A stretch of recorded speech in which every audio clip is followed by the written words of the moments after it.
Stop waiting for refunds to accumulate as Amazon credit. Let's get that money back in your bank account where it belongs. First, navigate to the Amazon website or open the app and hover or tap on Accounts and Lists, then select your account from the drop-down menu. This will take you to your account dashboard.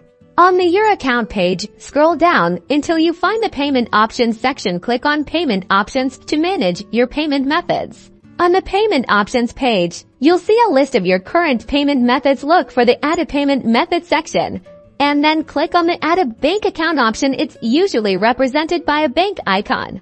Now, you'll be prompted to enter your bank account details. This includes your routing number, account number, and the account holder's name. Double-check that all the information is accurate to avoid any issues. After entering your bank information, click on the Add Your Bank Account button. Amazon will then verify your bank account. This process may involve a small deposit into your account, which you'll need to confirm with Amazon. Once verified, you'll be set up to receive refunds directly to your bank account. Now you can shop stress-free.